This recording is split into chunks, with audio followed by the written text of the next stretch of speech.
Alrighty then. Hello. I'm back, and today we'll be covering the newest Research Bureau ship, the Dutch Tier 9 DD, the Speijk. I'm sorry if I mispronounced it. I do apologize. You guys let me know in the comments how to say it correctly. If I did say it wrong, definitely appreciated. Now, starting in patch 12.6, the Speijk will be sold in the Research Bureau for 43,000 points. This equals to about 4 resets, or 2 if you use the 2 times bonus every 3 months, which I highly recommend doing that with the Haragumo line. I also have a video on how to do that as well. Now, as always, I'll be going over my recommended captain build, followed by the general ship characteristics, and lastly, my opinion of the ship. Now, here is the captain build, which is shown on the top right. Now, as you can see, it's the same captain as your normal tech tree cruisers. Now, the Speijk is remarkably similar to the other Dutch cruisers. In fact, she shares many similarities with the Tier 8 Haarlem, including her hull layout, gun performance, and even the maneuverability. There are some important differences, like the Speijk having a 7.2k more HP, 20% faster reload, and normal cruiser accuracy. But otherwise, the Speijk will feel very familiar if you played the Dutch cruisers. Now, this means the Speijk is very durable, as she gets a tougher armor scheme and fastest reloading heals, and the armor will be shown on the top right. Better yet, the Speijk also only burns for 30 seconds instead of the regular 60-second standard for Dutch high-tier cruisers, which is a huge advantage, by the way. So this makes the Speijk the most durable of any Dutch cruiser so far in the game, which is a huge plus for this ship indeed. A huge plus for sure. Now, despite the improvement to her guns, the Speijk still overall lacks in the firepower department, and the dispersion will be shown on the top right. She lags being behind other cruisers in overall HE DPM, while her AP is nothing special for a 203mm gun. Now, you do get the cruiser accuracy and the 32mm HE pen, which is nice, but she's fallen behind her Tier 9 cruiser counterpart. Now, as you can see in this current replay, I'm using the build before I switch it over was a non-range modded build in the 6th slot. I did a reload one instead, and I felt that this ship really does suffer without the range, because you get the range, it goes to like to a 17-18 kilometers, which is a lot, which is pretty much necessary for a cruiser to have that range, because when I try to play this ship at 15 kilometers, a lot of the time, if I was cutting away from the end of the 15 kilometers, I was just getting run down either by the faster light cruisers, or just by the battleships just running me down, or using, like, I was just having a pain with it. So I was like, you know what, it's probably better if I just use the range mod instead of the light, but instead of the light one. Sorry, instead of the reload. I apologize for that. So I recommend the range mod on this particular ship, just because of the fact the range is only 15.5. Sorry, 15.6 if you don't have a range mod, but if you have a range mod, it goes up to about 17, 18.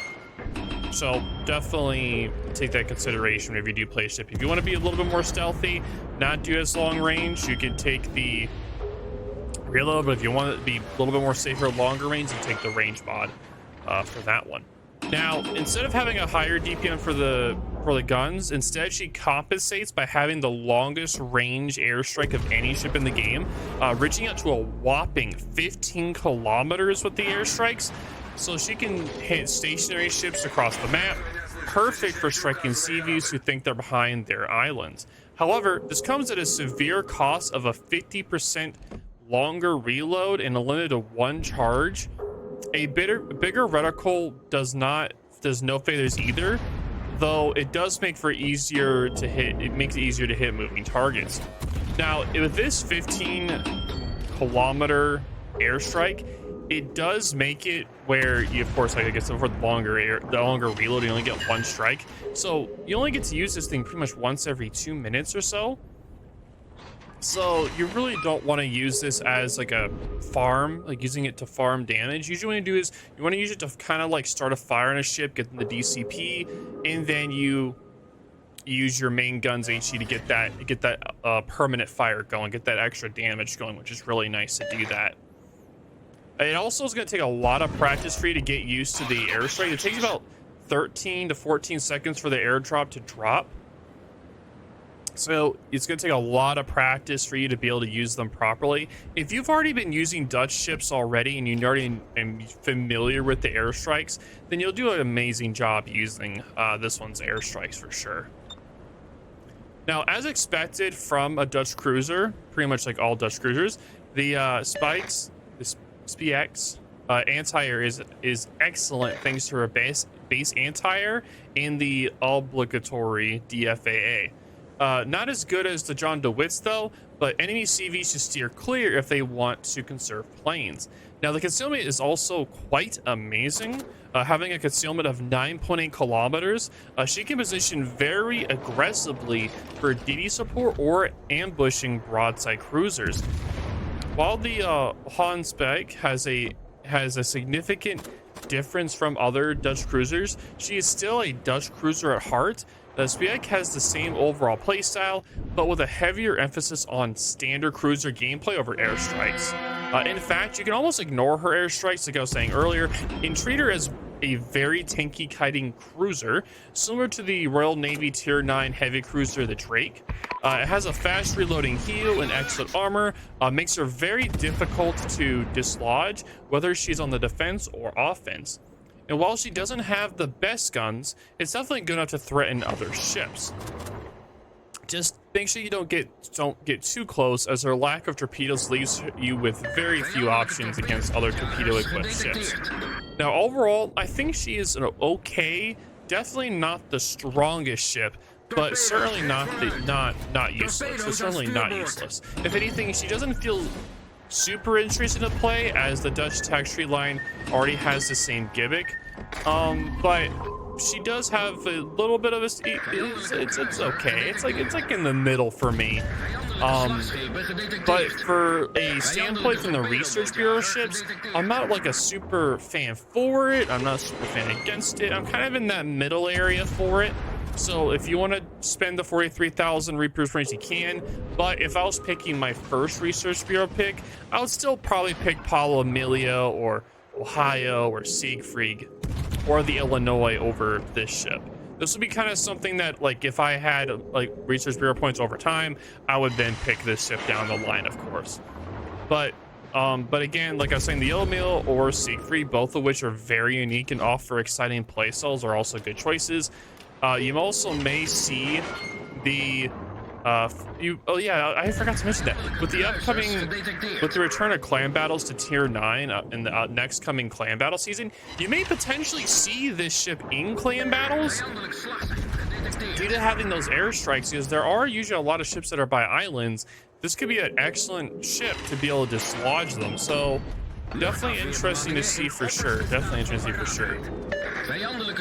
But yeah, otherwise, I don't expect to see her often after she is released. After all, why play 43k research bureau points? We can just get the John DeWitt for free.